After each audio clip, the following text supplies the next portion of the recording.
Click, click, boom. What's going on, faithfuls? The Nothing But Niners crew is back. Guys, I apologize for the hiatus. I feel like I haven't been here in like a year. My man Nick has been holding us down, though, and he is back again tonight, man. What's going on, Nick? How you doing over there, baby? What's up, man? What's up? Chilling, man. I'm actually kind of excited to get into this conversation that we're talking tonight. It'll be a lot of fun, but it's good to have you back, as always. You know, this tandem here. It's a good tandem, so I'm excited, man. It's going to be a fun show. Hell yeah, man. You know, this is something that we've talked about before. Someone asked this, I think, in the middle of one of the chats. And so we kind of like hit it quickly. We tried to do a quick breakdown, but this time we get to be a little bit more in depth. We've had a chance to look at this and actually give it some thought. So I think the opinions might be a little different. I don't know, but we're going to do this anyway. The topic tonight is comparing the 49ers 2012 to 2013 roster to the 2019 to 2020 roster. So basically our Super Bowl roster to this year's projected roster. Now, obviously, Nick and I have no idea who's going to make the cut and who's not going to make the cut, but we're going to try to use some foreshadowing and things like that, and we're going to try to guess. We're going to give it our best guess and just go from there. And I think that if you make bullet points for each position group and just check off, you know, current or past, I think you're going to be surprised with the results. So I'm excited to get into it. But before we get down to that, before we get down to the nitty-gritty, we have to go through the formalities, guys. Again, if this is your first time here checking us out on YouTube, we want to say thank you. We truly, truly appreciate it. George Kittle says hi. He says thank you. All right. That's from George. Also, make sure you guys check out the website. It is www.nothingbutniners.com. All right. You still good over there? You see me? Yeah? Okay. I froze on my screen. I just wanted to make sure I was good. Yeah, okay. You froze on yours. That's all. All right. Could you guys still hear me or no? Yeah. All right. Awesome. So, guys, thank you again for checking us out here on YouTube. Make sure you hit that like button, hit that subscribe button. The thumbs up are always appreciated, okay? That's kind of like hitting the share button on Twitter or something like that. I don't know how it works, but they got it all figured out. So we need those thumbs up, guys. Make sure you hook us up, all right?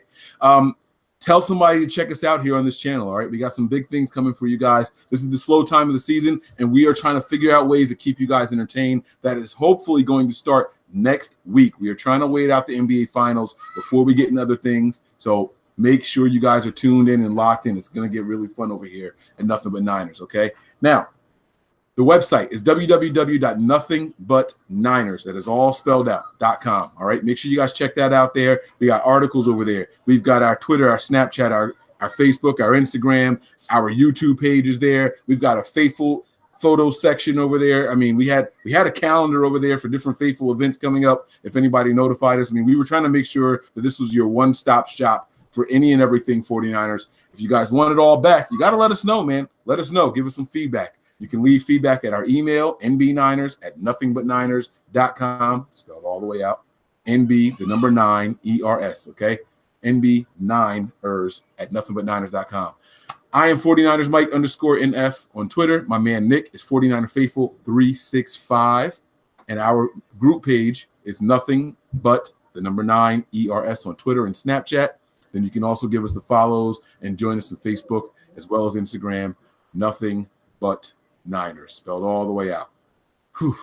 Nick, we need less stuff, man. That's a mouthful. That's way too much to go through. It really is. I know it drives people crazy when we have to go through all those formalities, but you know, it is what it is, man. We got for our newest people, we got to make sure they know where to find us as well. It's really easy though. If you just go to our website, nothingbutniners.com, you can see all of our social media avenues there, all our platforms, our YouTube channel, everything over there. So, Mike, we're getting a lot of talk about that shirt you're wearing, man. So why don't you tell everybody where they can get one of those shirts? All right, so guys, at this very moment, you guys got to hit us up, okay? You got to let us know that you're interested in the shirt. You can send us a message. Just be like, yo, I want one. I'm interested. You can send it to Nick. You can send it to Nick at nothingbutniners.com. You can send it to him through email that way, and Nick will hook you guys up. You guys can ask him for a different color. Now, this one's the gray hoodie. Obviously, we got the gray hoodie. We have this in T-shirt form. It doesn't have to be gray. It can be dark gray. It can be black. It can be white. You guys let us know what you want. It's got the George Kittle, Stone Cold Kittle on the front. I can't turn around and show you guys my back because I think my butt crack's hanging out. But it says Fearless. It says Fearless on the back there. That's what George Kittle means when he does his little first down celebration. That means Fearless. So you guys make sure you check all that good stuff out. We got the apparel, y'all. Eventually, coming soon. You guys are going to be able to just go to nothingbutniners.com and place your orders there. But in the meantime, we're working through some things. We got to get everything finalized and all that good stuff. I'm telling you guys, big things are happening over here. So if you guys are interested in one of these shirts, send an email or a message to Nick. He's on Twitter, 49erfaithful365. You can send him an email, nick@nothingbutniners. It's spelled all the way out, all words in there, .com. Okay, so however you guys want to let us know, we'll take care of you. Nick's been busy over there hustling with that, right? Yeah, man. I just actually sent one to Australia. Go figure, man. Getting some love from over there. From down under. Oh, that's yeah. nasty. It was actually Under. the birth of a dynasty, though. It was this shirt here, as you guys can see. Birth of a dynasty. He got a black hoodie sent over there to Australia. So thanks, Ray, for your support. Appreciate it, man. And he did get it. He did message me back. So I always get a little nervous when I'm sending things that far. But so far we've sent to Germany, we've sent to Australia, we've sent to Canada, we've sent all over the world, man. So it's pretty good. That goes to show you the support that we have. I don't think we have fans, but people support Nothing But Niners because we're bringing them good news about the team. That lets you know that we're doing something right, man. It's all over the place. I'm truly impressed and touched every time I hear about the people ordering apparel. Forget where they're watching from or the SoundCloud. When you go back and you look at the SoundCloud, it shows you the different countries that are listening and everything. And I can't believe that. But the fact that people are taking their time out and ordering apparel, man, gets me right here. We do this for you guys though, so that's what I like about it all. Yeah, man. It's fun and exciting. It's good. It's a good feeling when I ship that out. Just knowing that somebody's going to be wearing one of our hoodies or our t-shirts or things like that. So we still got to get that soup to nuts shirt coming though. We're gonna come out with a few other things too. Like I said, it's coming, guys. You guys got to be patient. It's coming, man. It's gonna be a lot of fun, man. It is gonna be a lot of fun. All right, so I'm gonna tell you guys a little secret. I've been working on the soup to nuts shirt, right? And the soup bowl is gonna have the 49ers emblem on the bowl. Right now, I got to figure out how we're gonna make nuts 49ers related, but so far I got the soup bowl part right. That's all I know so far. I'm gonna keep working on it though.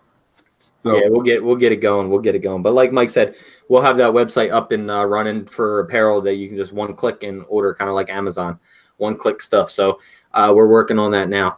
But yeah, man. So I'm excited to talk about this, man. I'm really, really, really, really excited to talk about this, and I should have just let the camera go right on you there. Nope. I was making sure you were talking. I literally should have just did that.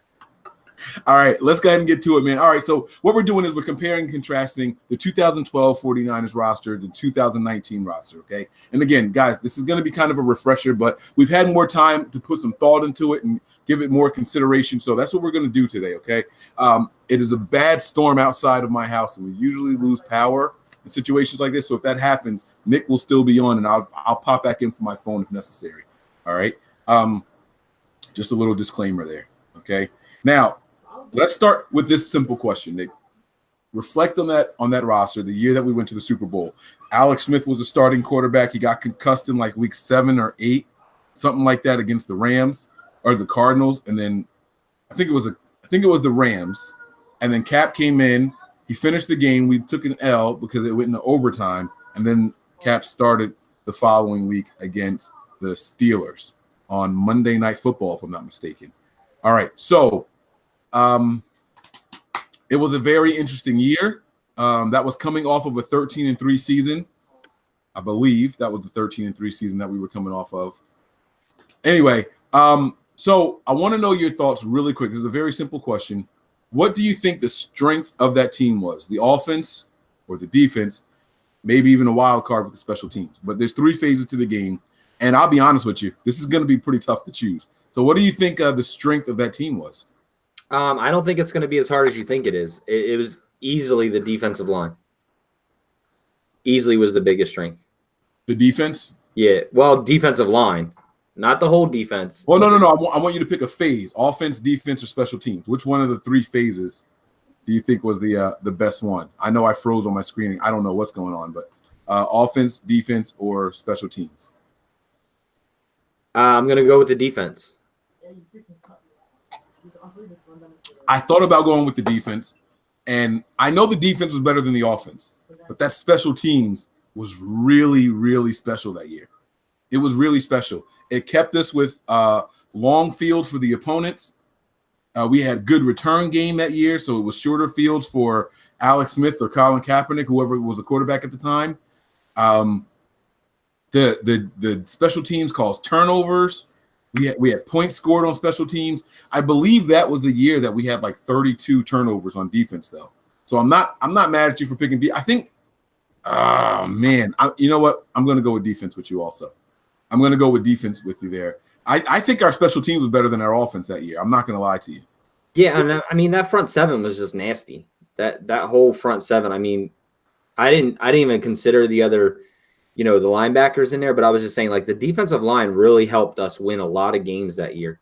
And whether it be pressure or whether it had been sacks, whether it had been anything like that, they definitely game changed a lot of those games. Running against us was like trying to run through a brick wall, literally. Like we oh man, it was such a good year, such a good year. All right, so if you had to guess this year, now again, guys, you guys got to keep in mind that we have no idea what's going to happen this season. All right, I see the DMs coming in. It's a beautiful thing over here. All right, did you get that on your end? Okay. If you have to guess this year, what do you think the strength of the team is going to be this year? I think the offense is going to be the strength of the team this year. And that, I mean, it's still to be seen with Jimmy Garoppolo. It's still to be seen with the receivers that we brought in. But the type of receivers in this type of offense, meaning what I mean by that is Kyle Shanahan's quick type of offense, not quick as in don't huddle quick, but quick type offense. Like it's a 1-step or a 2-step drop and get rid of the football. With these type of receivers, I think it's going to be really exciting. And I think that the offense is going to be not only just the receivers. I mean, this running back group is to die for. I mean, you got a lot of good guys back there. And I know they all do pretty much the same thing, but that also goes into the point of facts that in Kyle Shanahan's system, it's good to have those type of running backs and receivers, but it also goes in to say that you don't know who you're going to get, and you don't have to change things up per se. Yeah, I agree with you. Kyle Shanahan went out on a limb in this last press conference that came out. We probably should have started with recent news before we jumped into it, but you actually just brought me to it, so it's pretty cool. The press conferences are the only new news, and Kyle Shanahan had one, and what I took away from it, the most important thing was something that he even admitted he shouldn't say, but it was, I think we can survive a couple of injuries this year. I said that a couple of weeks ago with the way that they're drafting, specifically on offense, and the way they're acquiring these pieces. Any 4 of our running backs, I'm not talking about Juice. Any 4 of the running backs, hell, I'll almost say 5, 4.5. I'm comfortable with these guys being the starter going into any game. You give me any mix of 3 of the wide receivers on this roster right now, I'm comfortable with that mix. The worst wide receiver on this team right now might be Richie James. And even if he's in there, I'm comfortable with it. You know what I mean? Like, it's not something that I'm uber worried about or anything. So I kind of like where this team is going. I think tight end is going to be a spot of concern because we just don't know about the depth behind Kittle. And I think I'm not even worried about tackle anymore. I'm a little worried about guard. But other than that, I'm really, really good as far as depth goes on the offensive side and on the defensive side of the ball. So Kyle Shanahan went on that limb. That was the biggest takeaway that I personally had from his press conference. I don't know if you took anything else away from it, but I think the offense is going to be the biggest side, like you said, and specifically, how you were talking about the depth that's over there. This is going to be a hell of a year. He's not even worried about. Well, never mind. I'm not going to say that, but he told me his body language said that he's not worried about an injury at any position on the offensive side of the ball, including Jimmy. All right, I had to say it. I'm sorry. Which is what? Yeah, no, he did say it. He literally said that. He said that when they were talking about, when they were talking about the competition between Beathard and Mullins, and he says they're both competing. I have no problem with either one of them running this offense right now, if God forbid something happened to Jimmy. Yeah. And he literally said that. So to sit there and say that, but I mean, look, this is either A, good news coming out because the coach is saying what he should be saying, or it's B, that they really do have a lot of depth that he likes now that he's kind of in a position where he's been trying to get to where if somebody goes down. Now, he did say that he, losing people like we did last year, as many could probably, but if we lose 1 or 2 positions, 3 positions, it won't have as much hurt or impact on the game as it did in years past. So that I'm kind of excited for. I'm really excited for that. Yeah. All right, guys. So we've been rocking for a while. We're going to go ahead and get to the full breakdown here. For the last thing, I do agree with Nick that I think offense is going to be our strength this year. I would love to think defense could do it, but we've seen more of the offense, and they're more likely to be better. However, I do think that the defense is just a little piece of hope away from being just as good as the offense. So that's exciting news.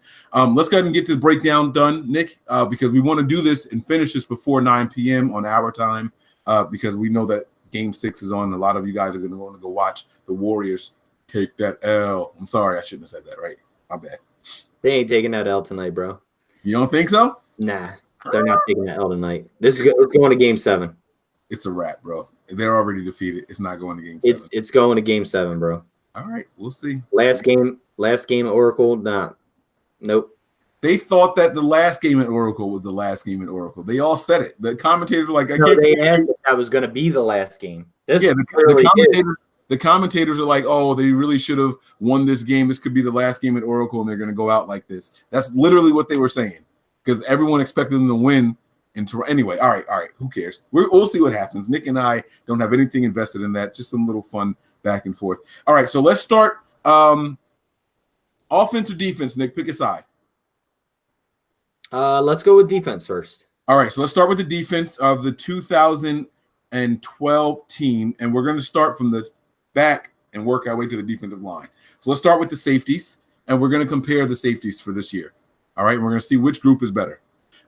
They had as free safety Deshaun Goldson, and at strong safety it was Dante Whitner. We are going to trot out an unknown guy. We're hoping. I'm hoping. I'm on the Moore. Well, I'm on the Colbert / Moore train. I wanted to be one of those guys at free safety, and then strong safety. I think Tart has that locked up. I could see Reed giving him a run for his money, though. What do you think? Who do you think has the better of the two positions? Do you think it was 2012 or past or present? I was past easy. Whether it be physicality, whether it be honing ball skills, just putting fear in people. And now, I mean, the game has changed a lot too from 2012 to now, even in that position. So we can't really see safeties do that nowadays. We can't see that Dante Hittner type of hits. The same with Deshaun Goldson. Yeah, I was having a brain fart there. I got you. So we can't see that type of hitting and that type of fear. And that type of fear that they instilled in other players made them second guess catching a football that deep or across the middle or things like that. We don't see that nowadays. But just in general, going from team to team, without the physicality part set in it, as in then and now, I would take those two over what we have on our roster now. The fact that I couldn't tell you a definitive two lets us know which would be better. I will say this, though, because lost sound. So, yeah, I mean, I definitely think that I would take those two. Whitner is actually a broadcaster now for the team. Am I back? Yeah. Nothing changed over here. All I did was go to settings and select my microphone again. I don't know why it does that. But what I was saying was that, like you were saying, the rules have changed a little bit. Those hits aren't allowed anymore. And it's very rare that your safeties, the tandem, are tone setters for your defense, especially when your defensive front seven is as nasty as it is. But the truth of the matter is, when you think about that 49ers defense from back then, opposing teams were like, hey, listen, our wide receivers got to be careful going across the middle because these guys will lay the wood. It wasn't a question about it at all. Those days are long gone.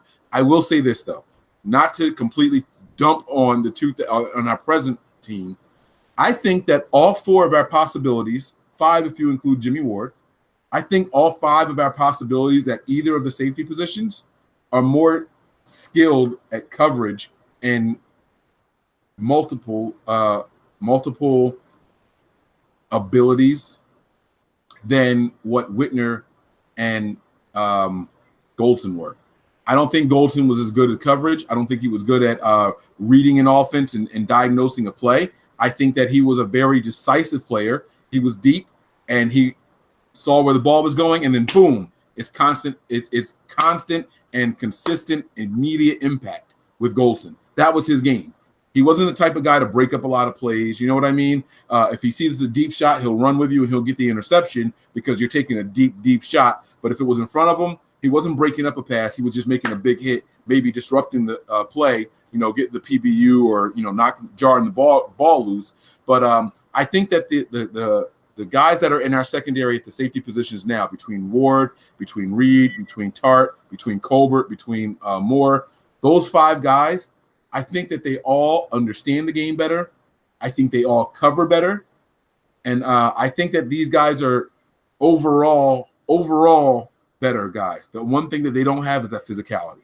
So it's not to say that they're not good. They just don't bring that mentality. And that's part of what Nick was saying. That's the change in the rules. Yeah, I mean, I got to disagree with you. I haven't seen the ball coverage skills in our safeties where you said this one little part where you said if the ball's going deep, Goldson would run over and he would intercept it. If the ball was in front of him, you don't see that from our safeties. You don't see our guys reacting to the ball in deep coverage. Yeah. I agree with you. You don't see that where you saw that then. So I can't give them that honing ball skills or coverage skills better than them because I haven't really seen that from us. That's not fair, Nick. You've seen Ward, you've seen Colbert, and even Tart break up passes in front of them. Not when they got to turn around and run. Don't get me wrong. That's the distinction here. So when you had to turn around and run, what game was it? It was the Packers game? No, it was the New England Patriots game, 2012, same year. Deshaun Goldson got a deep interception going down the field. Tom Brady just threw the ball, and it was Goldson. Yeah, Goldson ran underneath of it, caught it like this, and then turned and went that way. Right, and over the shoulder catch to Goldson. We haven't seen anybody on our team currently do that. But this current team, we've seen these guys play the ball in front of them and break up passes. You can't tell me you haven't seen Jimmy Ward do that. You can't tell me you never saw Colbert do it. You can't tell me that you never saw these guys do that. Come on now. That's not fair. Tart's done it a ton of time. That's not fair. I'm not saying that they don't do it. I just think the last regime did better.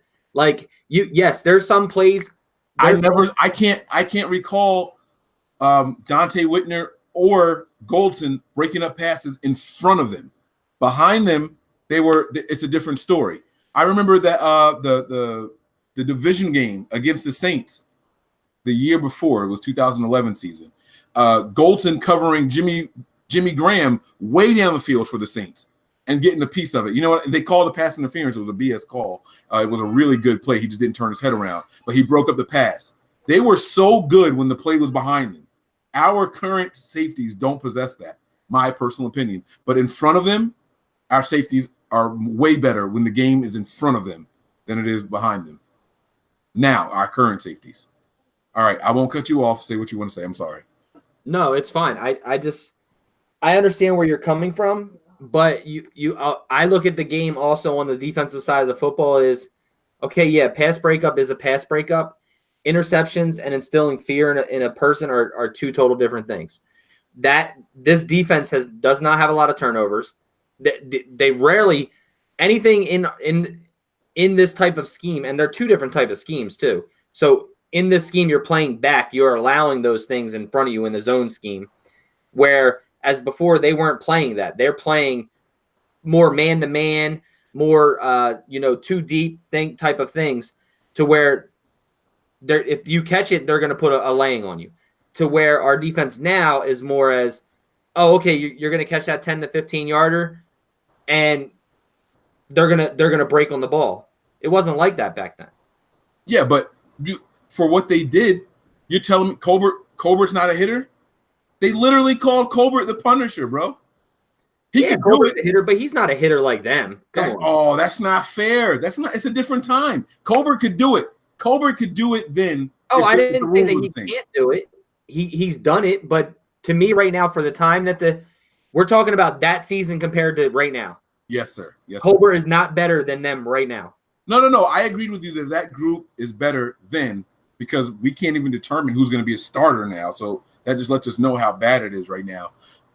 But I think that those guys have a different set of skills than what the past safety tandem had. That's all I'm saying. All right. So we agree that the check mark for this one, for the safeties, goes to the past, right? I agree. All right. So let's move to corners. Okay. Now the corners that they had are, this is going to be fun. This is where it gets fun right here. All right. So you had Terrell Brown, Chris Culliver, and Carlos Rogers. Those are the three guys between left, right, and slot coverage. Okay.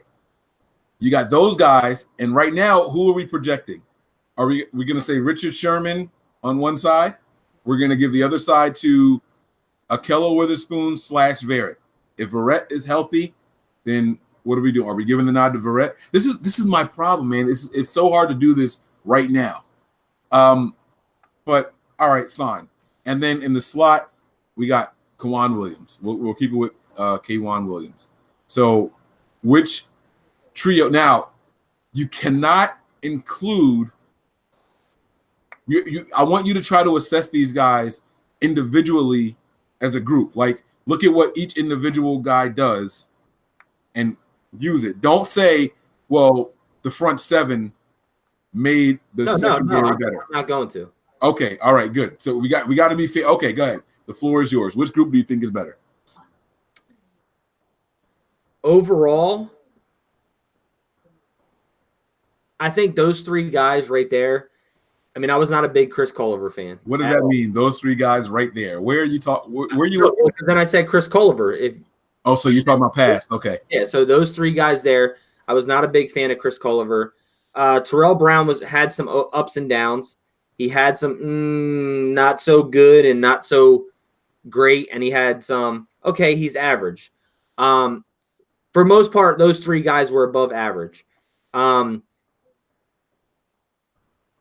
I'm going to have to go with present right now. And wow.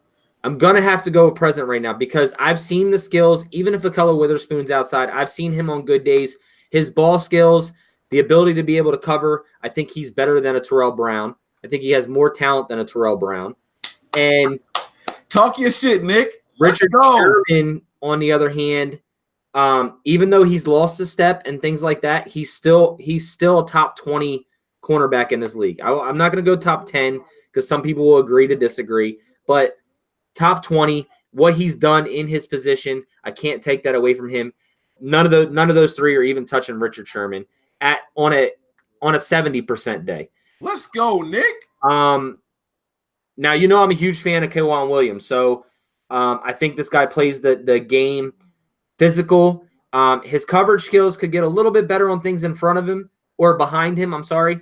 But anything in front of him, he's on it. He's on it. So I think overall that what we have now, the possibility of what we have now is better than what we had then. Let me ask this. Let's include a fourth corner because there was another guy who came in big for us in the playoffs specifically, and that was Parrish Cox. There was some injuries going on there, and we have to acknowledge Parrish Cox because he played in all 16 games. He got snaps, and in the postseason, he was big that year.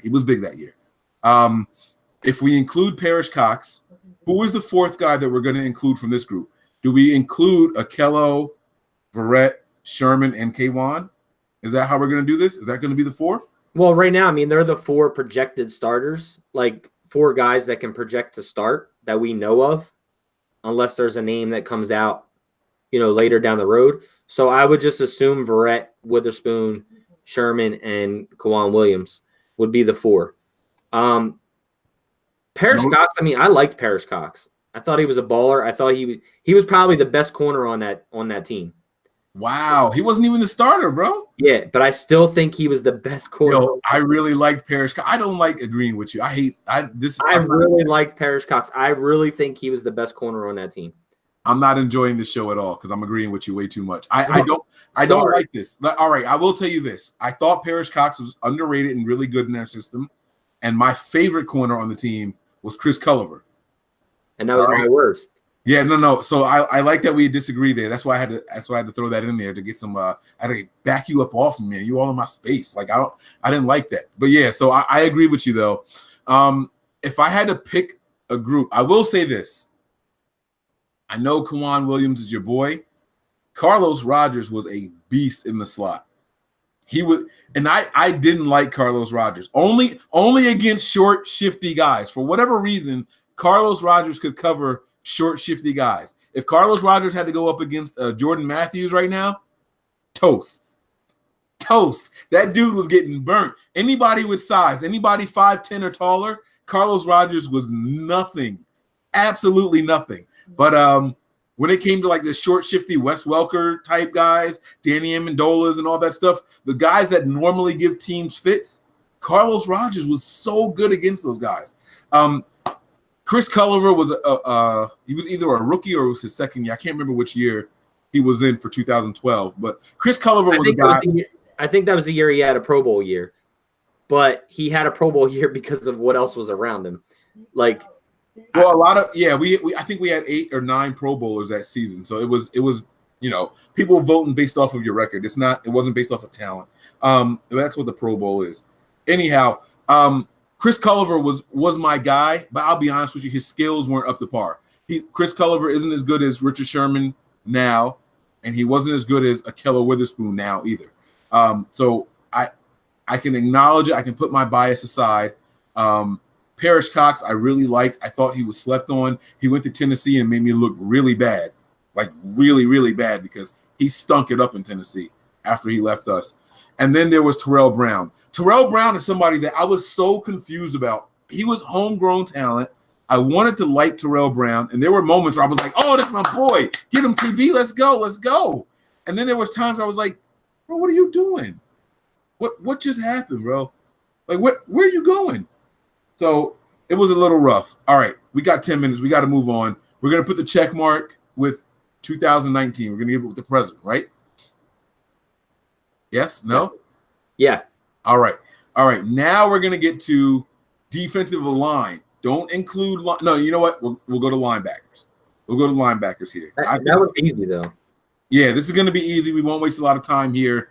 And this is no disrespect because we're not going into it. It's just that we got to try to finish this up in 10 minutes before the game starts. So our linebackers were Patrick Willis, Aldon Smith, Ahmad Brooks, and Navarro Bowman. Does it matter who our linebackers are now? Do you want me to go down the list? Because I can tell you who our linebackers are right now, but I can promise you it's not as good as those guys. No, right now we have that year was the best linebacking core we've ever had in the history of the San Francisco 49ers. That's probably the best linebacking core in the entire NFL ever. From left to right, 4-3, 3-4, none better. Ever. I'm talking about ever. Those boys were just flat out nasty. It's so rare that linebackers are the strength of your defense and like can affect the results of a game. That was this group. Right there. These guys were fast. They were smart. They were powerful. They forced turnovers. They invoked fear. Like anything that you could possibly want a linebacker to do, they did it. They got pressure on quarterbacks. They could cover. They could drop back. This was the year that I really felt like this is our year. We should do it all. You can't find a clip on YouTube with the song "Here Comes the Boom" without at least 5 clips of each one of those guys. For sure. For sure. Like that's just how nasty they were. Patrick Willis and Navarro Bowman, Ahmad Brooks and Alden Smith. Bro, game over. We won't waste time. And hey, guys, this is not to disrespect our current guys, but we just got to give the check marks where they go. All right. Hey, Fred Warner, keep your head up, man. Keep grinding, okay? Malcolm Smith. Dre Greenlaw, keep working, keep grinding, keep your head up, bro. Get to that level. Get to that level. You know what I mean? Elijah Lee. I couldn't help it. I'm sorry. It just came out. I'm sorry. But keep grinding, though. Keep grinding. Like, keep working. Who else do we have at the linebacker? Juan Alexander. Okay. All right. I got to say something about my man Quan really quick. I really like what Quan Alexander could be. He's got the speed. He's got the intellect. He's got to learn to appreciate his opponent's legs, not their waist, not their upper body. Grab ankles and hold on for dear life. If he can learn to do that, more than half of his missed tackles are completely eliminated, completely gone. Don't throw shoulders, grab, wrap, and hold on for dear life. If you do that, even if you don't bring him down yourself, you're holding him long enough for someone else to get there. If Quan Alexander can do that, he is better than what we saw from the best of Reuben Foster. I'm going to leave it at that. But yeah, I don't think him missing tackles so much is on that. I think it's just his speed. Watching him, he overruns a lot of plays, and that was the problem in Tampa. He was just moving so fast. It wasn't. You think that's why he was missing tackles? Oh, it was. It was. Going back and watching tape on him, like games that he played, he was like. Literally, like there's times where he should have wrapped and he didn't, but we see that with every linebacker anymore. Same thing with corners and safeties, but where he was trying to lay the hit stick. But there were a lot of times where he was running and trying to wrap, and he's going so fast that he just goes off of them. And I think we're saying the same thing. I would like to see him embrace and hold on, but you can't do that if you're running past somebody and it's an arm tackle. So I think we're saying the same thing. I think we're seeing the same things, and you're attributing it to speed. I'm attributing it to poor tackling technique. Because you can't tackle with just your forearm, with your bicep. It's not going to work. So unless you're Nick with the iron rod bicep over here. So all right. Yeah. All right. So now we're going to go to defensive line. This is where I can't wait to put you on the spot here. I cannot wait to hear what you have to say about these defensive lines. All right. So the 49ers of 2012. This is going to be nasty. It's going to be nasty. I don't know which one was the starter. All right, so we have Justin Smith on one side. We have Ray McDonald, and we have Ian Williams. No. Ricky Jean. Oh, Ricky Jean. Wait, hold on. Wait. Damn it. That's why I'm not sure because Ray McDonald was on this roster also. I'm not. I don't remember which ones were the starters. Ian Williams was injured. I think Ian got injured, right? 2011 season, I think. Yeah, Ray McDonald, Ricky Jean, and Justin Smith. Yeah, but Ian Williams, I believe he was there in 2012. Yeah, Ray McDonald up there. Let me see. Ray McDonald, Ricky Jean. All right. So we're gonna keep it moving. Justin Smith and all right. Chicago, Justin Smith, Isaac, and Ray McDonald. Isaac Sopoaga was the other one. All right. So let's count those four. All right. Now that sounds like easy, right? Easy. But we're projecting here. This year you got Nick Bosa, you got Dee Ford, you got DeForest Buckner, and believe it or not, based off of what I'm hearing from camp, it's Eric Armstead. You have 4 first-round guys. Nick, the floor is yours. No. Don't go on mute, bro. Take yourself off mute. This is you, man. You got a pick right here, man. Which one do you think is going to win this one and why? Oh, you're going to make me go first. Well, you've been going first the whole time. If you want me to go first, I don't mind going. I don't care. No, so I got to compare player to player and potential. Nah, come on, man. We've been doing units, and then we've been breaking down players. All right, go ahead. We got 3 minutes. I'm sorry. Go ahead. Man, this is really hard. You want me to go first? No, this is really hard. I'm going to go with past. And the reason I'm going to go with past is because not only were they good at pressuring a quarterback, I know like Justin Smith only had like 5.5 sacks the one year, and McDonald had like Yeah, but Justin Smith accounted for half of Alden Smith's sacks. Like that was the yeah, no, I know, but they complemented each other. But that's the same thing that's going to happen here with DeForest Buckner. So, the whole thing is Justin Smith was good. He was an enforcer, right? And he was more of a, how can I say this? A professor of his craft. He was a tactician. Yeah, he was literally like, what you want out of a position is what he gives you. Now, you may not get all the production that position should get, but he did his job, and he did it very, very, very, very good. But I'm going to give it to the past. Alden Smith obviously benefited from that. Ray McDonald, he was a beast up the middle. And Isaac Sopoaga was no slouch either. I was just going to say, Sopoaga was no slouch. Ian Williams was the best when he was healthy. Yeah. So, yeah, I'm going to stick with past here. All right. So for the sake of rushing this, I'm going to go with current. I'm going to go with the present guys, okay?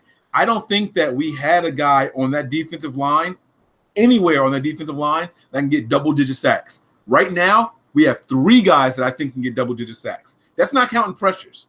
That's not counting pressures at all. And for the sake of time, I won't go into it more. But right now, 3 of the 4 I got as double-digit sack guys this current coming season. That's what I'm projecting, all right? Not a single one of those guys were double-digit sack guys. Not to say that they weren't good, not to say they wouldn't get pressure, okay? But we were handing off sacks to the outside linebackers, Ahmad Brooks and Alden Smith. And that's why it's important to separate the position groups, okay? That stunt that Justin Smith and Alden Smith would do was just flat out nasty. That had to account for 11, 12 sacks a year on its own.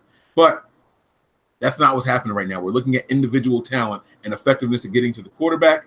I'm taking our current 4 right now. So that's where I'm at right now. I got give me D Ford with double-digit sacks. Give me Eric Armstead with 5, 6 sacks. Give me DeForest Buckner with double-digit sacks, and give me my man Nick Bosa with 9.5, 10.5 sacks right there. So I'm going to take our current ones. Guys, in the comments, type it in, write it in. I'm not looking at them. I know Nick is, though, I hope he is. We're going to move on to the offense now, okay? So we're ending with the trenches. Let's start with the trenches on the offensive side of the ball, all right? The offensive line for that team back then was actually really, really interesting.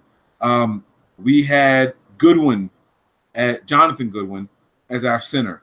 Our right guard was Alex Boone. Our right tackle was Anthony Davis, all right? We had Joe Staley as our left tackle, and our left guard was – I just lost his name.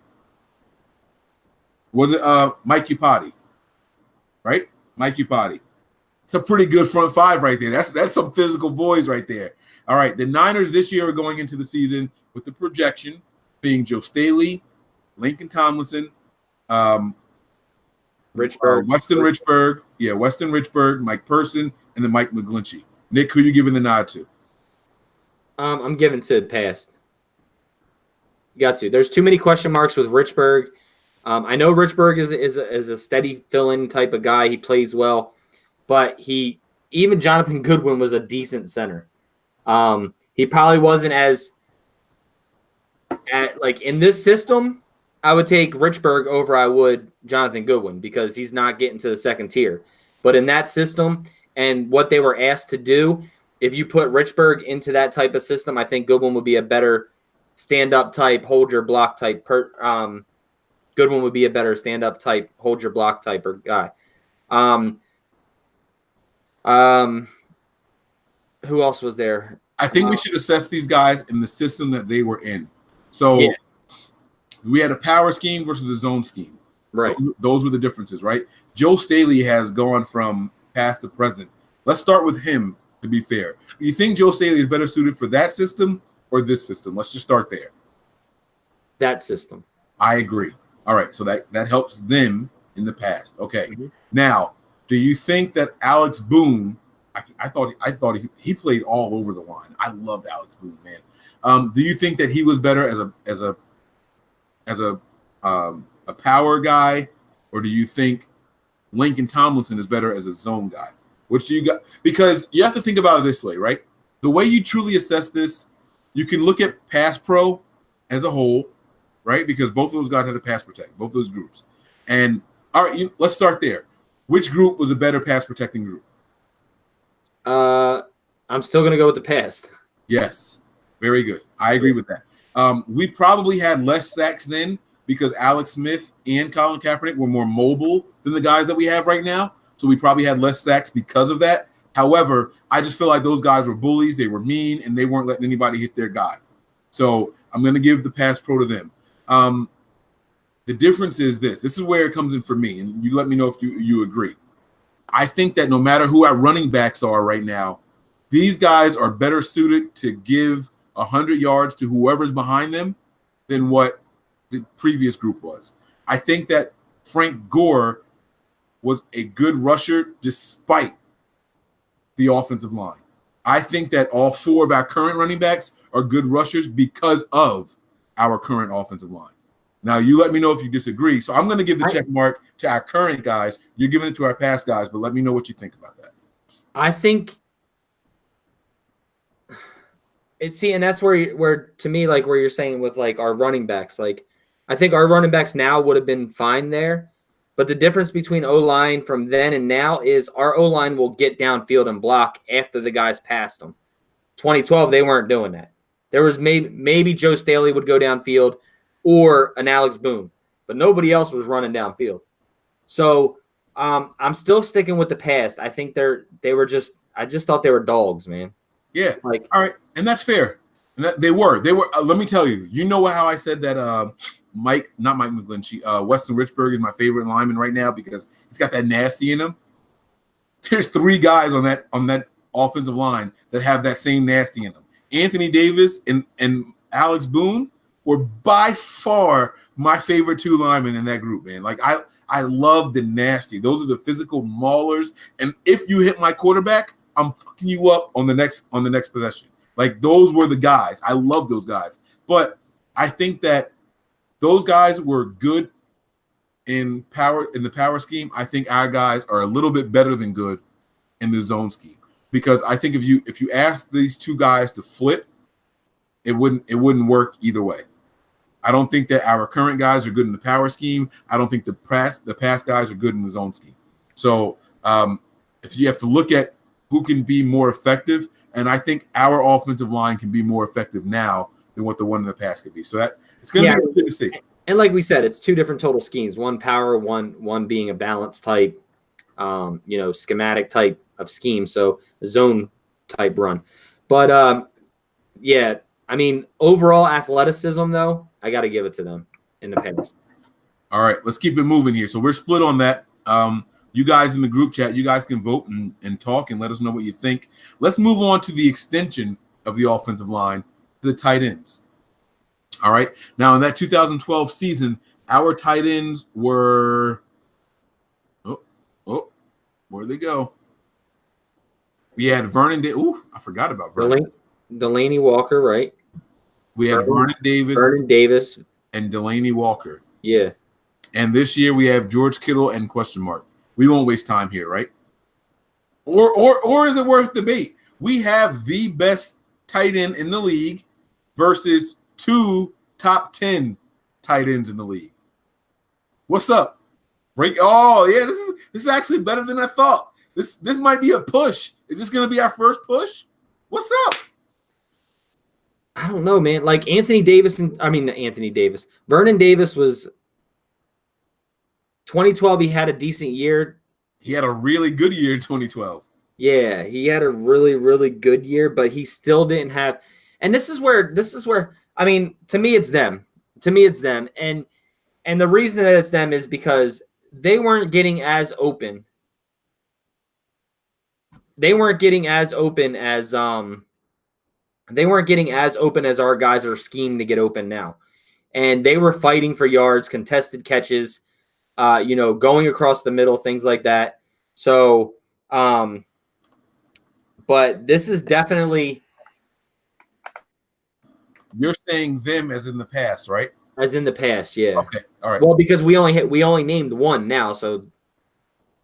them as them in the past. But, I mean, Delaney Walker was a stud.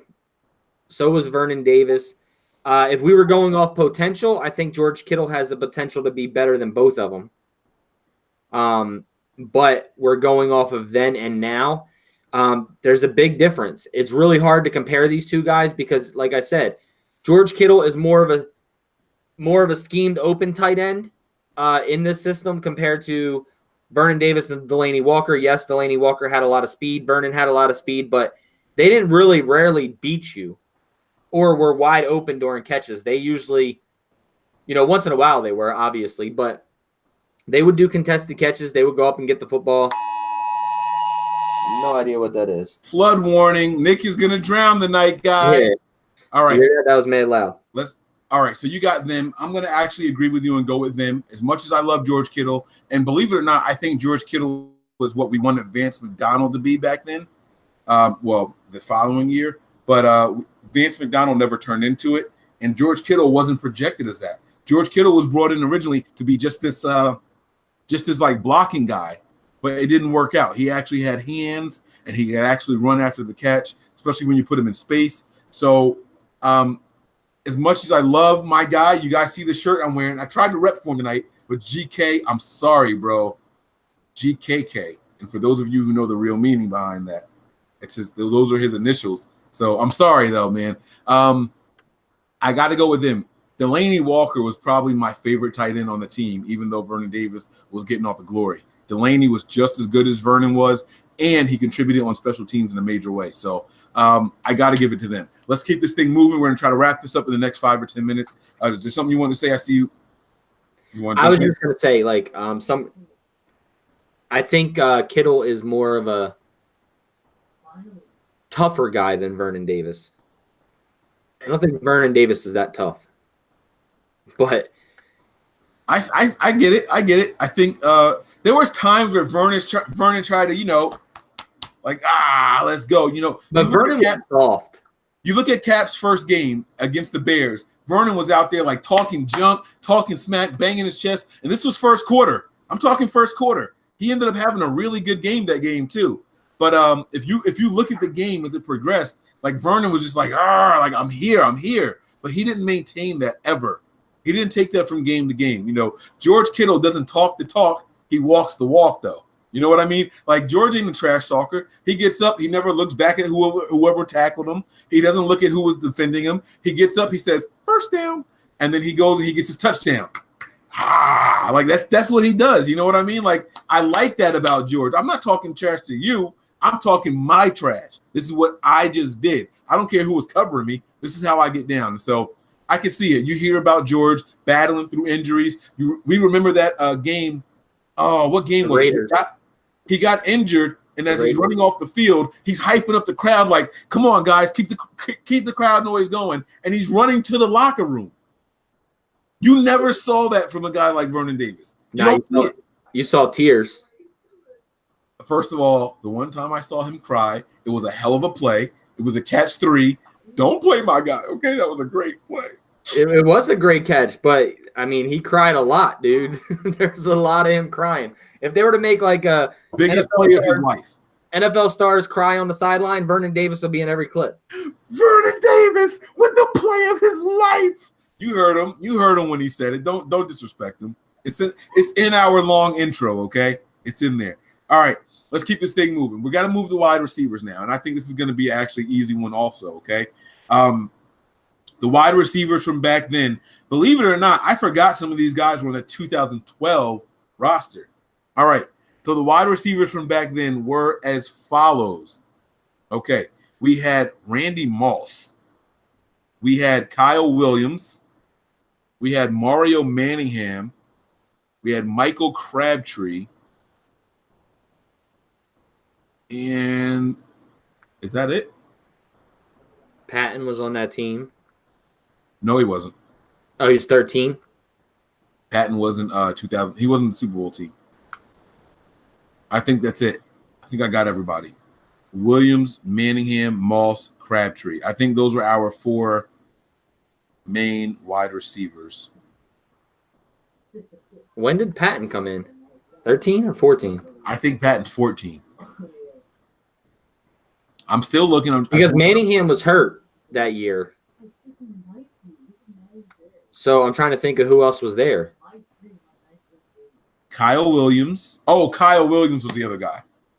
Kyle Williams. You said him. You said Kyle Williams. I got Manningham, Kyle Williams, Michael Crabtree, Randy Moss.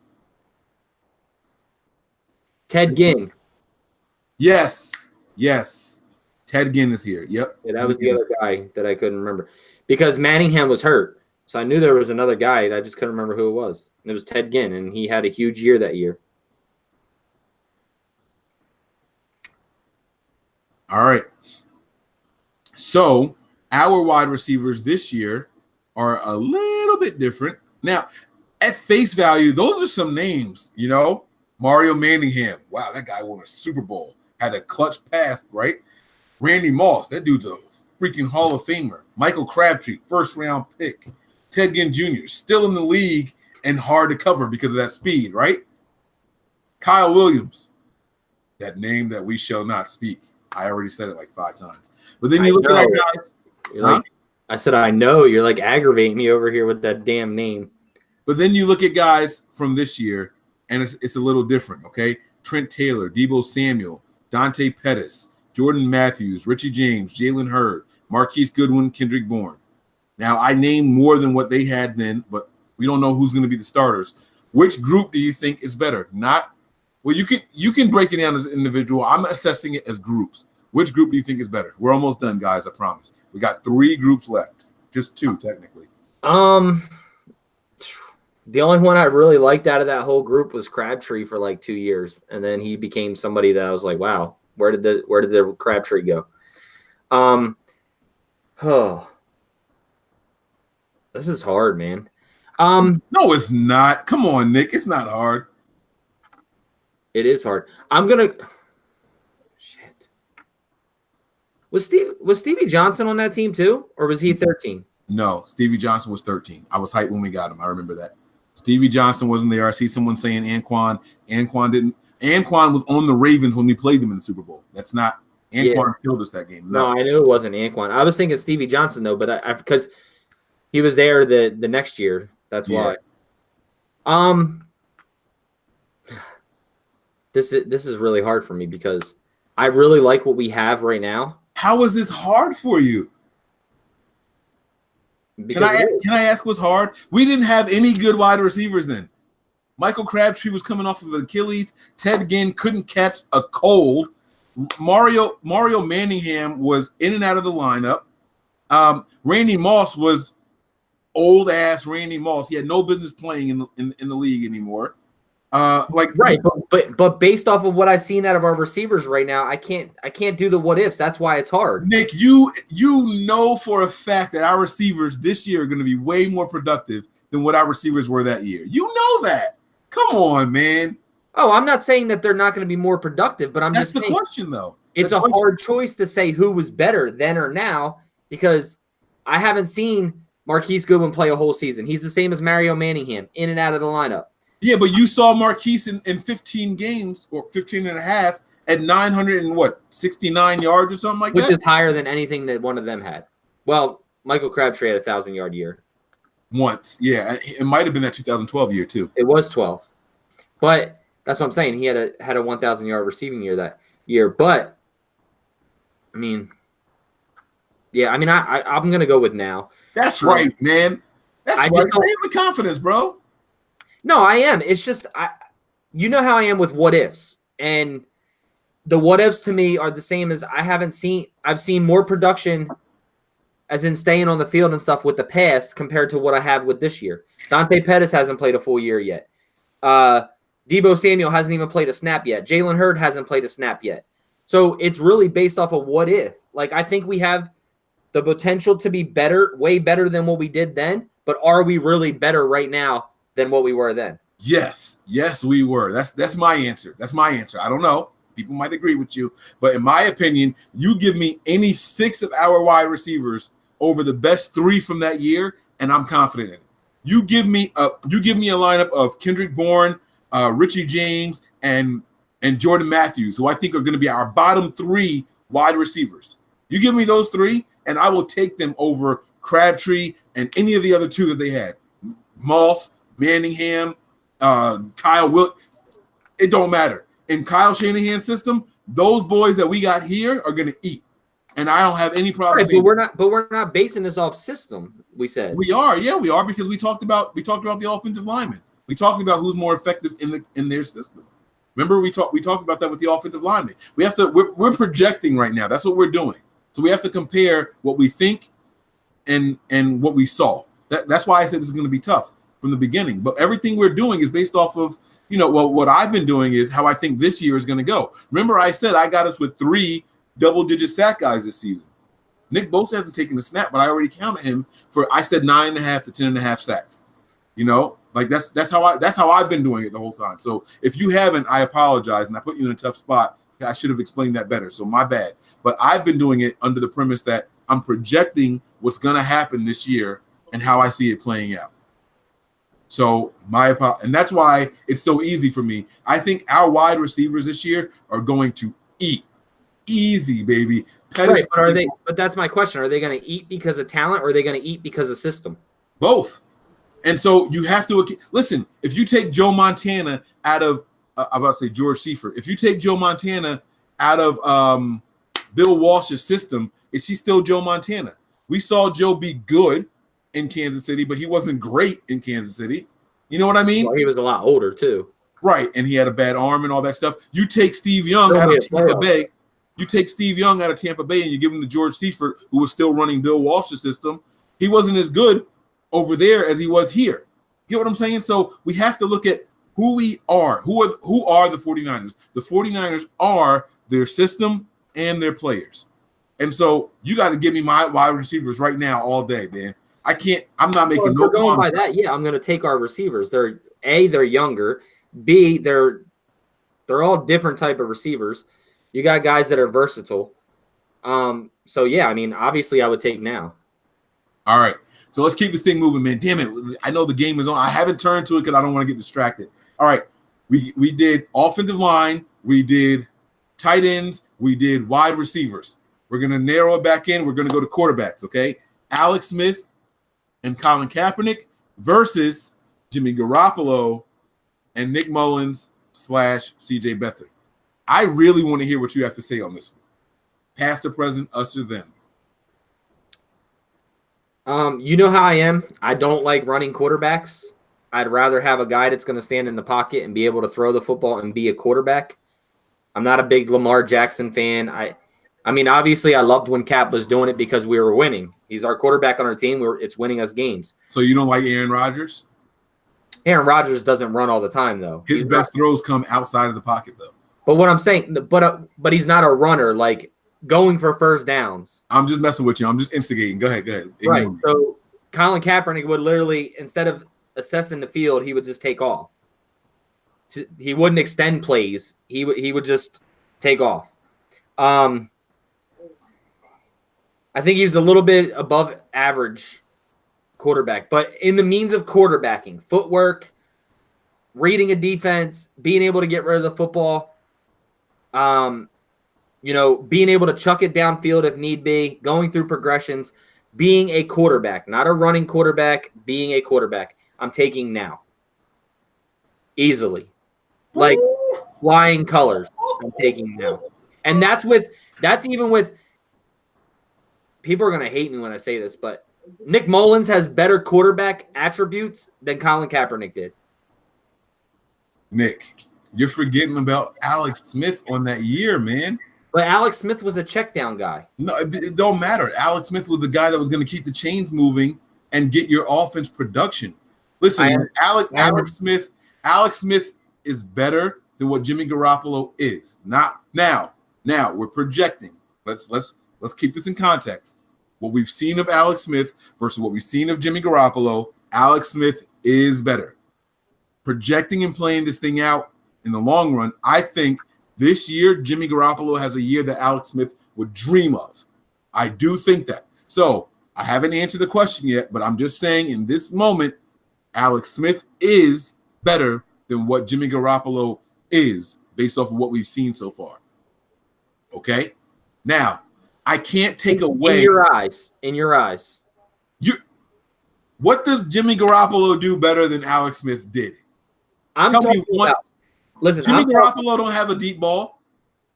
I'm talking. Well, neither did Alex Smith either. Exactly, and Jimmy Garoppolo is good in the short to intermediate. That's what Alex Smith was eating on all day long. So Exactly. you tell me, and I like the way that Jimmy Garoppolo runs an offense, going through reads. Even his footwork is better than Alex Smith. no, Yes, he is.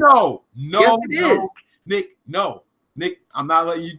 No way, bro. If a play broke down, Jimmy Garoppolo's not scrambling for it first. Alex Smith will go first progression, second progression, third progression, back to first, look at check down, take off. That's Alex Smith. Jimmy Garoppolo's not doing all that. He's not scrambling for first down. What did I start the whole my point off with? I'm not starting this off running quarterbacks. Running quarterbacks versus a scrambling quarterback are two different things. Don't do that, bro. Don't do that because Colin Kaepernick and what's the Ravens dude's name? What's his name? Jackson are scrambling quarterbacks. No, they're running quarterbacks. They're not scrambling quarterbacks. A scrambling quarterback is Steve Young. Steve Young was pass first, and if there's nothing there, I'm going to go and get my team the first down. There's a difference between scrambling and running, Nick. Don't do that. Don't do that, bro. Aaron Rodgers can run. He's not a scrambling Aaron Rodgers can scramble. He's not a running quarterback. Aaron Rodgers prefers to stand in that pocket and deliver a dime. Alex Smith prefers to stand in the pocket and deliver the dime. If it's not there, Aaron Rodgers taking off. Alex Smith is taking off. Jimmy Garoppolo, he ain't taking off, bro. When have you really seen him be able to take off? What do you mean? We've seen where the offensive line don't hold up for him. He's not that guy. We've been talking about this guys on them. The offensive lines when Alex Smith he had plenty of time. He had more than 2.5 seconds to go through his progressions and then get out of the pocket. Jimmy Garoppolo hasn't had the time of over 2.5 to 3.5 seconds to get out of a pocket. Nick, I'm trying to tell you what I'm saying is this. All right, now I don't know how people are going to see this. I don't know how people are going to see it. Honestly, I don't know. And this is a really good topic. We stumbled upon something really, really good here. Alex Smith versus Jimmy Garoppolo. This is really good. And I'm not going to discredit anything that you're saying. My personal opinion is as such. Alex Smith was a better pocket quarterback, and he possessed the scrambling ability that Jimmy Garoppolo does not possess. They both work with Tom House and his staff. Alex Smith has stellar footwork. He is one of the smartest quarterbacks I've ever seen play the game. Alex Smith is an extremely cerebral quarterback. And I'm not saying Jimmy's not. I'm just saying that Alex Smith brings one more little tiny factor that Jimmy Garoppolo doesn't. Neither one of them have a deep ball. You can throw the deep ball out. Don't even count that. 20 yards or more, you're on a hope and a prayer. They'll hit every once in a while, but that's not their bread and butter. Okay? The checkdowns, the short to intermediate route, both of those guys are boom, spot on all day, every day. But if a play breaks down, who do you trust running more? You want the guy who runs out of bounds and tears his – he gets injured on a no contact, bro. When you ever see Alex Smith do that? Not never. Like, come on. Come on. Alex Smith is wait. You cannot compare an injury to – Why can't I? Why can't I? How can you say, when have you ever seen Alex Smith? You've seen Alex get out of bounds. You've seen Alex slide. You've seen Alex do everything running the ball and not get hurt. Jimmy can't do it. Jimmy's had 2 leg injuries in his career, and it's a short career. But we're not talking injuries. We're talking talent. We're not talking injuries. I'm talking everything. No, because you're trying to use injury as a back to support your theory. You can't. Okay, all right. I see where you're going with this. That's not what I'm trying to do. What I'm saying is that when Jimmy scrambles, it's a liability because you're afraid for his future. When Alex Smith scrambled, I was never afraid for his future. That's what I'm trying to say. So I apologize if that's how that came off, guys. That's not what I was trying to say. I wasn't saying that Jimmy runs and gets injured, so that should count against him. What I'm saying is you don't want Jimmy running, but you are okay if Alex takes off because Alex is smart. I'm going to get out of bounds. I'm going to slide. I'm not going to take a big hit. I'm not going to pull something while I'm running to the sideline. That's what I'm saying is you're more comfortable. Alex has another bullet in the chamber, another tool in the box. that Jimmy Garoppolo doesn't have because everything else that Beathard has one more tool in the box that Jimmy Garoppolo doesn't What's have. that? Better quarterback than Jimmy Garoppolo? I didn't hear you. No. Say that again. I said CJ Beathard has one more tool in the box that Jimmy Garoppolo doesn't have. Is he better than Jimmy Garoppolo? No. What additional? What are you talking? He's got about? a deep ball. He's got the best deep ball out of all the quarterbacks on the field right now. That's not one more tool. That's a different tool. That's one more tool than you just said. Alex Smith has one more different tool. More tool. No. I said quarterbacks. Don't put words in my mouth. I said Alex Smith has one more tool, not a different tool. So let me ask you this question: Who has the better short ball, CJ Beathard or Jimmy Garoppolo? Jimmy Garoppolo. Okay, then. I said that was a tie between Jimmy and Alex. Who has the better intermediate pass, Jimmy Garoppolo or Alex or CJ Beathard? Intermediate, 7 to 15 yards. Alex. No, I meant to say Jimmy or CJ. Jimmy. Exactly. So these are tools that Beathard doesn't have in the box. You can't name one random thing that Beathard does well and say that's better and everything else is better. No. But you can't. You also can't base off quarterbacking skills off because one guy can, if the play breaks down, take off and run. Nick, what I'm saying is short to intermediate pass is one topic. You have to check both boxes for Alex and Jimmy. Well, you have to check two of them. Short passes, check both. Jimmy and Alex. Intermediate passes, check both. Jimmy and Alex. Deep ball, check neither for Jimmy or Alex. Scrambling if the play breaks down, check Alex. Don't check Jimmy. That's one more check that Jimmy doesn't have. If you were to do the same exact exercise with CJ Beathard, short passes, give it to Jimmy, not CJ. Intermediate passes, give it to Jimmy, not CJ. Deep passes, okay, you finally found one for CJ. Scrambling, it's not one more. CJ. You can give so it. He has more boxes than Jimmy, so you're saying he's a better quarterback. Then it's even because it's 2-2. It was 2-2 then in that situation. My point though is Jimmy Garoppolo can throw a deep ball. He just doesn't throw it often. He has, and when he does, he's nowhere near it. He's nowhere near it. Did you not see the deep ball that he threw outside of the pocket on to you're about to name Minnesota game? You're about to name one random play. Yeah, everybody can do it. I'm giving you one random play. He can throw the deep ball. It's just not as good. He's not good at it. That's my point. That's all I'm saying. I wouldn't go as far to say he's not good at it. It's something that he could get better in. I wouldn't say that he's not good. The same with Alex Smith. Yeah, I said that Alex Smith and Jimmy are exactly the same in every category except scrambling. That's where Alex has one more tool in the box that Jimmy doesn't have. Both of them are bad at the deep shot. They can both get it occasionally. We saw Alex drop a dime in the bucket to Vernon Davis down the sideline against the Saints in that divisional game. We saw it. Yeah, occasionally both of these guys can hit it. That's not their strength. That's all I'm saying. The one more check mark goes to Alex Smith because he can scramble if a play breaks down. Jimmy doesn't do that. He doesn't. And you know why Jimmy doesn't do that? And tell me if I'm wrong. Because this offense is not based off of getting out of the pocket scrambling. No.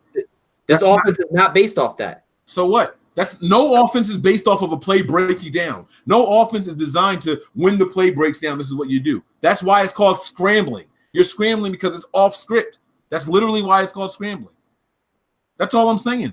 We're talking about off script plays. Who's the better off script play quarterback? It's Alex. It's Alex, man. But that doesn't make Alex better than Jimmy Garoppolo. It literally does because Alex does everything good that Jimmy does good. Or well, I should say well. Bad English. I'm sorry. All right, so listen. Let's agree to disagree. Let's let the group chat have their spout. Let's let them keep moving. Let's move on, okay? So you're gonna check past the present for quarterback. Which one? I'm going with present. And I'm gonna check past. That's cool. I like that we disagree. This is what makes this show great. Okay. Now we're left to one position, and this is gonna be really interesting. The running back position. In 2012, we had Frank Gore, Kendall Hunter, and LaMichael James. This year, we got Tevin Coleman. We got, I don't even know who to name next because I don't want to be disrespectful. All right, let me start over. We got Jerick McKinnon. We got Tevin Coleman. We got Matt Breida. We got Raheem Mostert. Those are your running backs. Now, let's take a quick timeout. Bruce Miller and Kyle Juszczyk. Are you giving a check mark to either one? Or are you calling that a push or what? To Bruce Miller and Juice? Yeah. I'm probably giving that a push. I agree with you. That's why I wanted to skip that. So we got that out of the way. I think that Juice can do exactly what I think that Bruce could do exactly what Juice is doing in the system, and I think he'd be a more effective ball carrier. But I'll give it a push because I don't know that for sure. Now let's get to the running backs. This is our last segment, okay? Running backs. We have Frank Gore, who was a 90% ball carrier. That's why I named him 3 times. Then there was Kendall Hunter, but he got injured. And in the playoffs, we had LaMichael James. That was his rookie season. LaMichael James had that touchdown against the Falcons. So, Nick, I want to know your thoughts, man. Are you taking Frank Gore, as good as he was, man, as durable as he was, as consistent as he was, or are you taking our 4 that we got right now that can all come in and do the same thing in McKinnon, Breida, Mostert, and Coleman? As much as I love Frank the Tank, I'm going with the present. All right. Not going to elaborate on it. All right. I get that. There's really nothing to elaborate. I mean, Frank Gore was Frank Gore. He was a one-man show, as in where I think we have more depth now, and we have guys that can do pretty much the same thing.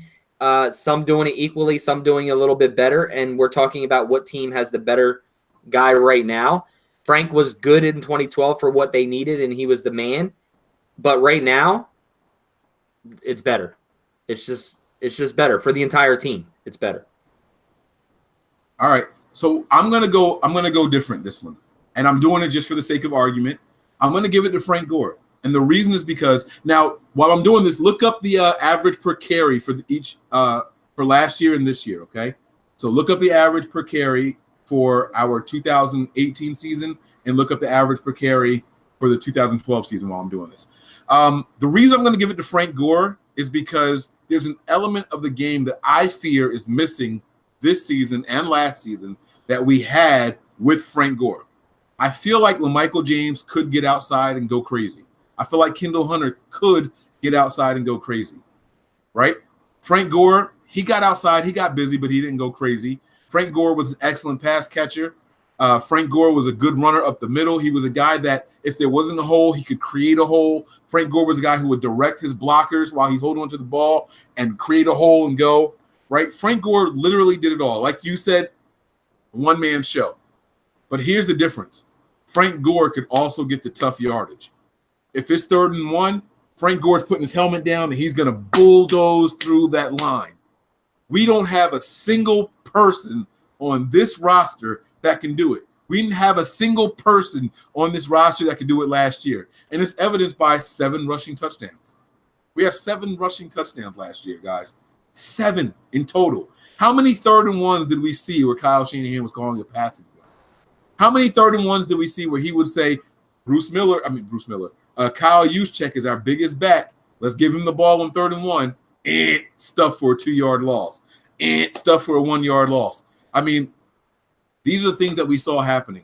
I'm going to give the nod to them, even though the them was only Frank Gore and Kendall Hunter or Frank Gore and LaMichael James. I'm going to give the nod to them because I think that those guys I think both groups are excellent in their current systems, but I think Frank Gore and LaMichael James / Kendall Hunter could catch you off guard a little more than what this current group is. None of these guys are running the ball hard on 3rd and 1, 4th and 1. Frank Gore, you have to be worried about that. So I think that they just present another dynamic. I'm going to give it to them.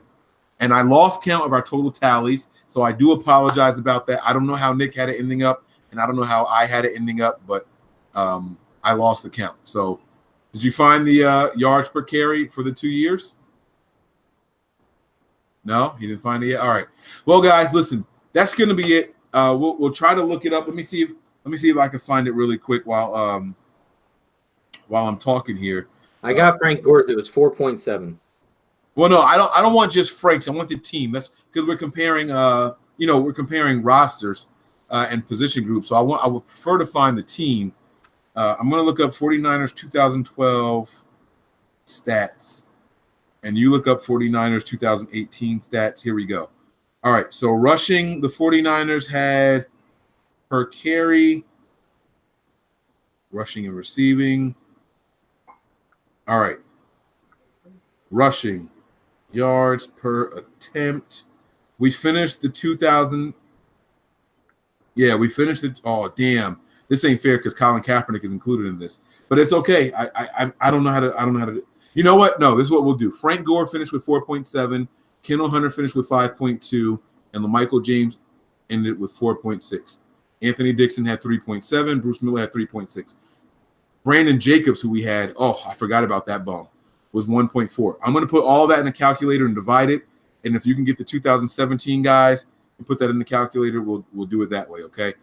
Just so we can get a clear answer on who was better every touch, all right? So Frank Gore was 4.7. And let me see, 4.7, 5.2, 5.2. And then we had LaMichael James at 4.6, Anthony Dixon at 3.7. All right, plus 4.6, plus 3.7, plus Brandon Jacobs 1.4. And Bruce Miller was 3.6. All right, plus 3.6 equals. All right, that's 23 yards a carry between 1, 2, 3, 4, 5, between 6 guys. So 23.2 divided by 6, we got 3.86 yards a carry. 3.86. You got yours over there for the 2018? Because if not, I'll pull it up. You got it? Who do you want? All the running backs and all the fullbacks. Matt Breida, 5.3. Oh, wait, hold on. All right, I got you. Hold on. Damn, I forgot our boys was eating this year. All right, 5.3. Alfred Morris, 3.9. 3.9. Jeff Wilson Jr., 4.0. 4.0. Go ahead, Jeff. Raheem Mostert, 7.7. What is my boy? Kyle Juszczyk, 3.8. Uh-huh. That's it, right? Yeah, that's the running backs and the fullbacks, yeah. All right, so we got 24. You didn't do Colin Kaepernick, right? No, I didn't count quarterbacks. All right, so we got 24. Oh, this is going to be easy. It's going to be our new group. 1, 2, 3. We're only dividing that by 4. Oh my God, these boys are eating 6.175 a pop. All right, Nick. So maybe you got it with the running backs from this era versus for the later years. So the earlier years. So we'll see what people think, man. This was fun. The game is on, man. The first quarter is over now. Nick, any final remarks, man? This was a lot of fun. I had a good time doing the show, bro. I really did. I hope Jimmy Garoppolo comes out and stuffs a sock in your mouth this year. Throws the ball 80 friggin' yards every time. I think Jimmy's going to do great this year. It doesn't mean he's a better runner than Alex Smith. That's all, a better scrambler. That's all I'm saying. See, you just said it there. He's not a better scrambler. I said better quarterback overall. But you have to include everything, man. Aaron Rodgers is – let me ask you this question. If you take away Aaron Rodgers' scrambling ability, are people as wowed about him? Because scrambling includes getting out of the pocket and making a play with your arm. You take that away and just look at Aaron Rodgers as a pocket passer, he's not as amazing as he is to the general public. But he's still good. Both of these guys are good. What I'm saying is what makes them better is the ability to scramble. Whether you're scrambling and making a play down the field or you're scrambling and running for a couple of yards, it's still the ability to scramble. Jimmy just doesn't have that. That's all I'm saying. I'm not saying he's not good. I said both of these guys are really good. Don't take it as hate because I think Jimmy's going to have a way better year than Alex Smith ever had. I think Jimmy's numbers are going to, like I said, Alex Smith is going to dream of those numbers. Don't get me wrong. I'm not trying to take that away from him. I'm saying that if you take Alex Smith and put him in the system, maybe he'll do better than Jimmy. That's all I'm saying. But I said that we can't take these guys out of the system and all that. I said you got to include it all as a bunch. So I'm looking at what we were given, man. I think Alex is the man, bro. Alex was good, man. He was pretty good. Alex was dookie. Oh, y'all heard him. He tried to whisper it. He said Alex was dookie. Y'all heard him. He is dookie. His handle is 49er faithful. Let me ask you a question. Was Alex Smith what Alex Smith was before Jim Harbaugh? Yes. Alex Smith always. Wait, hold on. Alex Smith was worth the number one pick overall before Jim Harbaugh made him into what he was. Yes. He was on the the brink of failure in the NFL? Because Alex Smith had a different offensive coordinator every single year, bro. Literally. As a matter of fact, there was a point in his career where he had more offensive coordinators than years of experience because they were firing guys in between. Remember when they let go of Jimmy Ray in the middle of the season and brought someone else in? Alex Smith literally had more offensive coordinators than he had years of experience. No one, remember how people say, oh, if we had a drafted Aaron Rodgers, things would be different? Wrong. Because if we were having the same results, Aaron Rodgers would have never developed the way he did. You let Alex Smith sit for 4 years, he's a completely different quarterback. Jimmy Garoppolo came from New England the same year and won 7 games. Did Alex Smith ever do that? Yes, Alex Smith had a 8 or 9 game winning streak. What are you talking about? I'm saying with a different coordinator. What like I don't understand your question that you just asked me. Alex Smith got a new coordinator every year. Well, you have all the time to learn and learn the playbook. That doesn't stunt your growth. That you're still you're talking about the 5 games that Jimmy won. I don't know where 7 came from. Okay, 5 games. I'm giving you 5 games. You're right, 5 games. He came in with a different offensive coordinator the same year, learned, and won 5 games. Alex Smith would have never done that. Never. No, that's not true because it's just a different offense, bro. It shows what you just said. Alex Smith couldn't. It doesn't show what I just said because in that same system, Jimmy Garoppolo never won 3 games in a row again. It never happened because it was a simplified playbook and all that.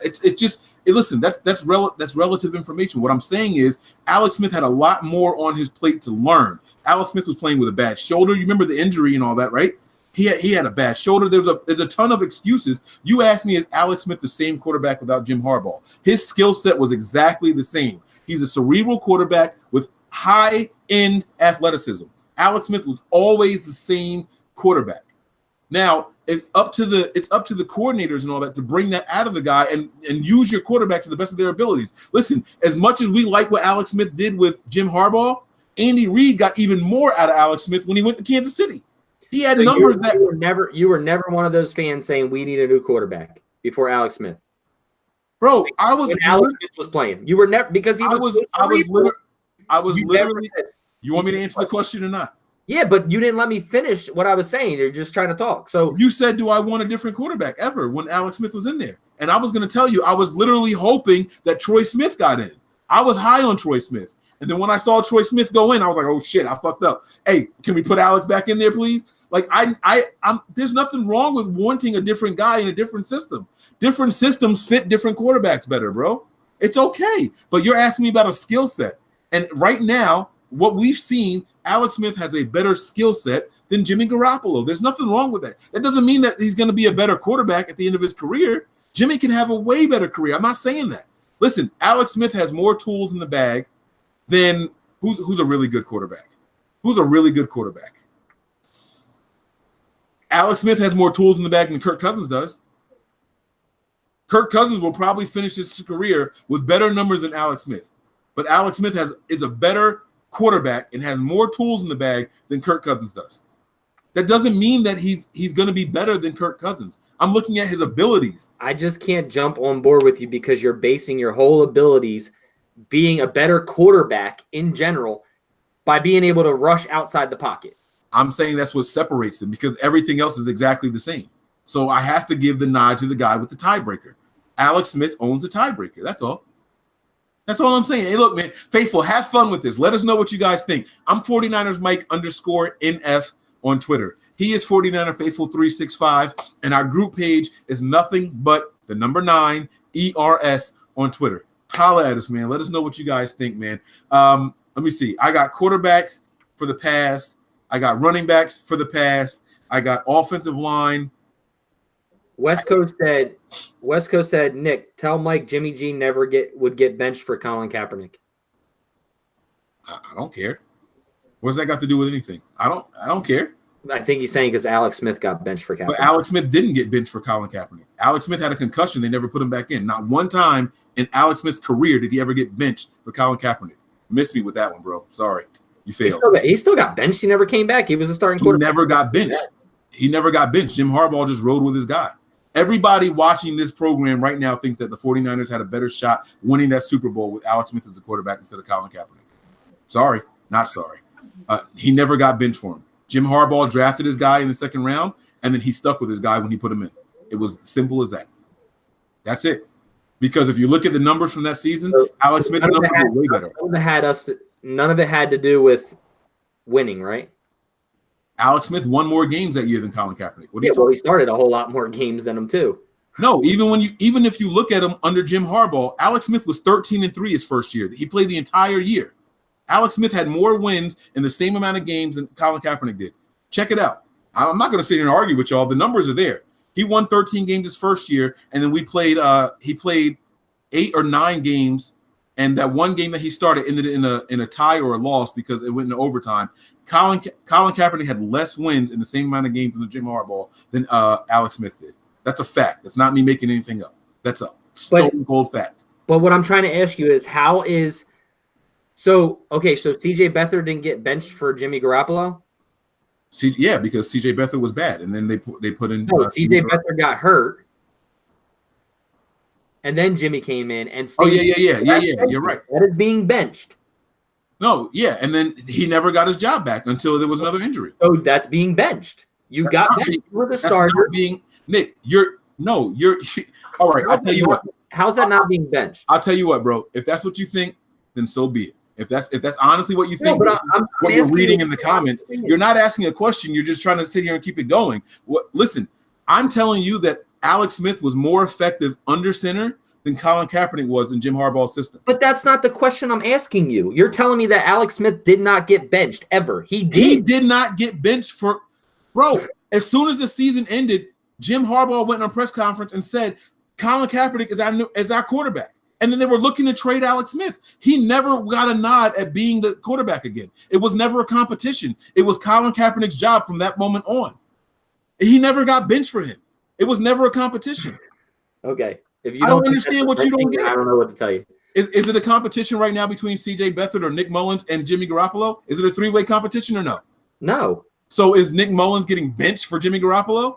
No, because it's Jimmy Garoppolo's job. Because Jimmy Garoppolo has been the starting quarterback. Whose job is it? The starting quarterback going into that year. Left the game with a concussion. Bro. Same thing with Tom Brady and whatchamacallit. You got benched. You never got your job back. You sat on the bench. Nick, who had better stats? Jimmy Garoppolo or Nick Mullins? It's not about who had better stats? Bro. Who had better stats? Answer the question. Because it's not about stats. Answer the question, Nick. No. Who had better stats? Question. You don't want to answer the question. But my point is, Nick Mullins had better stats, but it's Jimmy Garoppolo's job because Kyle has made up his mind that that's his guy. No matter what. You just said Alex Smith had better statistics than Colin Kaepernick. He didn't get his job back. That's right. And my point with that is because you refuse to answer the question is the stats don't matter. The play doesn't matter. It's once the GM and the head coach make up their mind on who their guy is, that's whose job it is.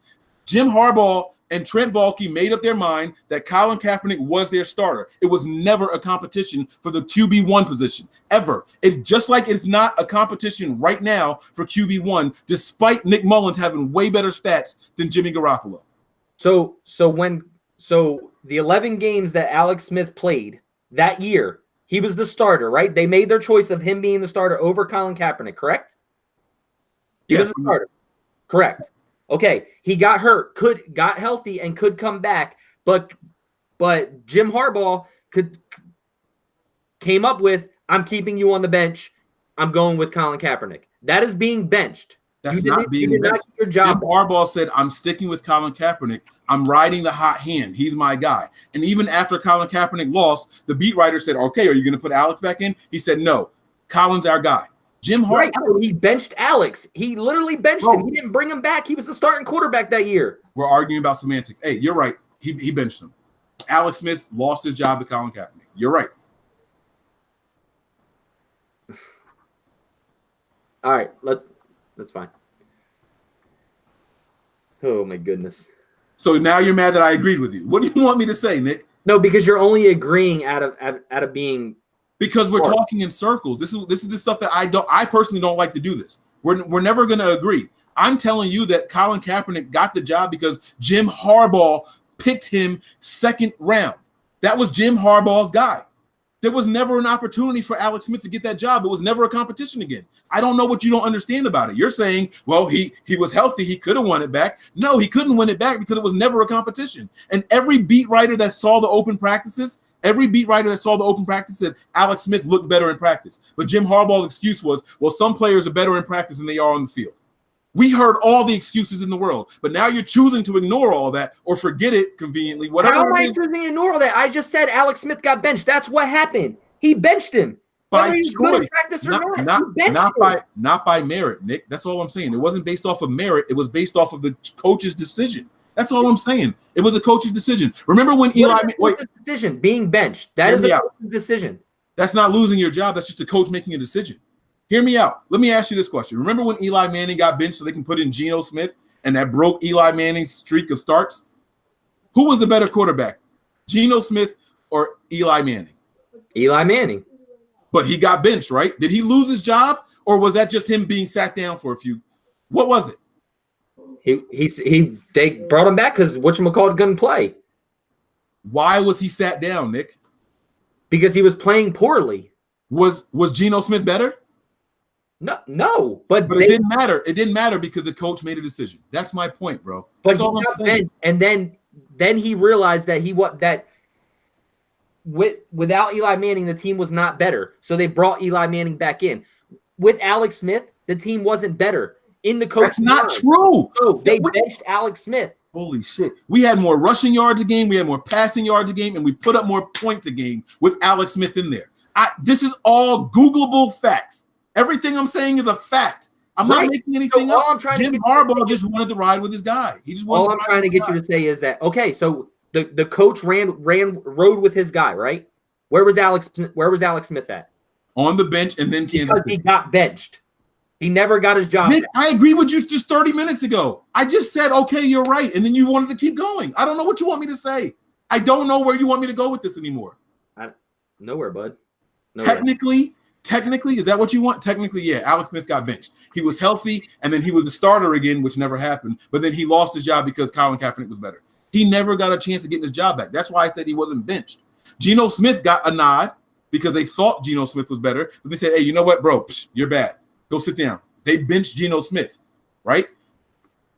You had Eli Manning in that same year get benched because he was so bad. Alex Smith was never benched for the job. Alex Smith was never so bad that they had to put in another quarterback. That's not what happened. They put in another quarterback. They liked his skill set. They thought Greg Roman could scheme up more things for his athleticism, arm strength, and speed. And they said, we're going to keep you. That's not being benched. That's making a decision and riding with it. But if you don't understand that, I can't explain it to you any more than that.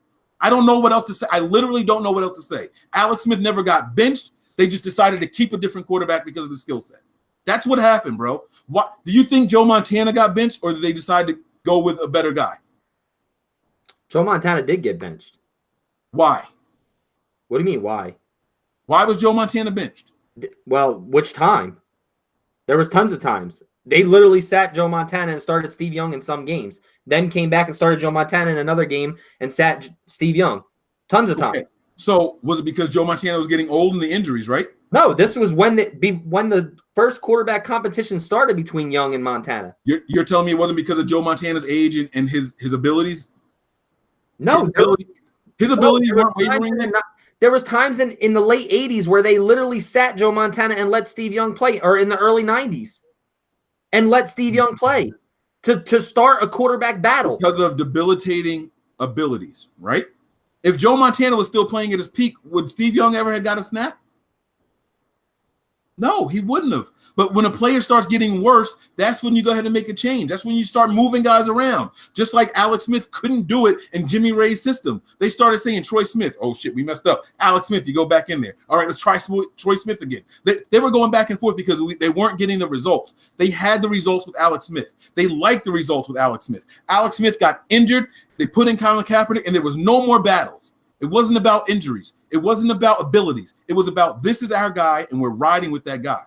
That wasn't what happened with Joe Montana. It was because of debilitating abilities. That's what it was. He had a bad arm. He wasn't moving as quick anymore. That's what it was about with him. That's ability dictating. That's getting benched. That's getting benched. There was no back and forth with Alex Smith and Colin Kaepernick. There was never a competition for QB1. It was Alex Smith's job. He got injured. Oh, we're riding with that guy from now on. He won a game and he looked really good. That was it. There was no more 4-game win streaks, 5-game win streaks. Alex Smith ran off 7 in a row. Colin Kaepernick's best streak was 2-1-2-1 for the rest of that season. That was it. That was it, including the playoffs in the Super Bowl. 2-1. Lost it in the Super Bowl.